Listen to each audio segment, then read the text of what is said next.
Hindi raw special si Vice President Sara Duterte para madaliin ang impeachment trial.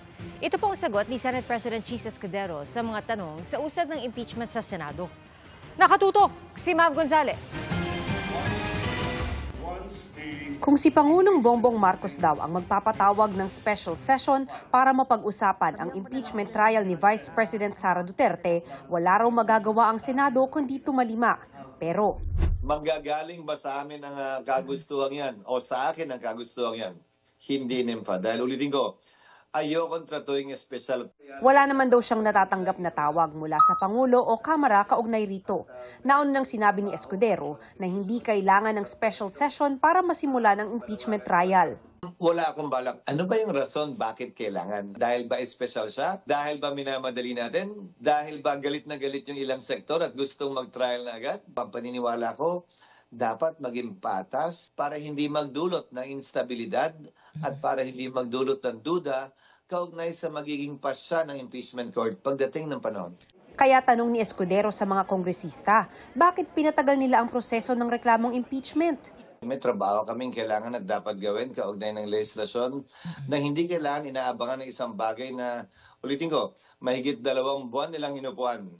Pangalawa, para sa akin, may mga kailangan pang gawing hakbangin ng Senado bago pa kami makapag-trial.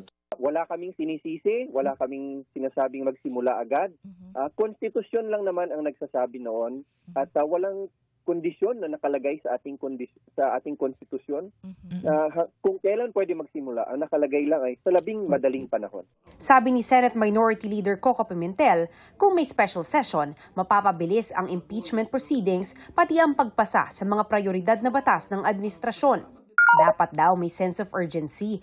Bagaman hindi raw ibig sabihin ay dapat aksyonan agad pagkatanggap ng impeachment complaint, hindi na aniya forthwith kung 3.5 buwan ang palalampasin.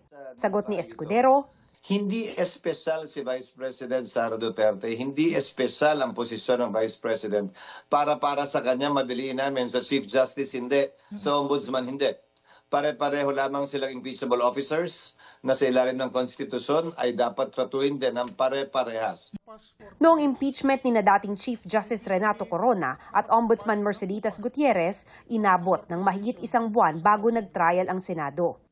Ayon naman kay retired Senior Associate Justice Antonio Carpio, pwedeng magpatawag ng special session ng Pangulo para sa isang urgent bill at doon matalakay na rin ang impeachment. Siguro isang session day lang yon. So, kahit na 20 days, kaya na yun eh. So they can now convene as a impeachment court dahil they are in session. Kahit mag-resign daw ang bise bago ang impeachment trial, sana raw ituloy pa rin ang paglilitis. Kung morally, mentally, or psychologically unfit ang isang mataas na opisyal sa gobyerno, ay dapat matuloy, maprohebahan yon at makonvict siya ng perpetual disqualification from holding public office. Pero para kay retired Associate Justice Adolfo Ascuna, na isa sa framers ng 1987 Constitution, The Constitution doesn't say that. Yung disqualification parang incidental na lang yan after removal. Kung walang removal, I don't think you can have disqualification. posible ngang hindi raw matanggal sa pwesto ang bise kahit hatulang guilty ng impeachment court. Removal from office and disqualification from holding any office under the Republic. Yun po ang maximum. Maaari pong kahit na i-convict nila na hindi nila i-impose yung maximum na yan, maaaring pagalitan lang. Yung sinasabi na censure or reprimand. Ang malinaw raw, dapat umpisahan na ng 19th Congress ang impeachment trial bago matapos ang termino nila sa June 30. Kung hindi pa nila naumpisahan, at saka na lang on the 20th Congress nila umpisahan, palagay ko may problema.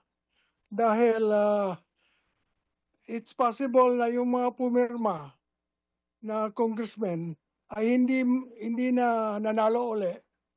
At yung 1/3, hindi na kumpleto. Pinagbabawal ng saligang batas na magkaroon ng panibagong complaint within 1 year. Para sa GMA Integrated News, Mav Gonzales, nakatutok, 24 oras.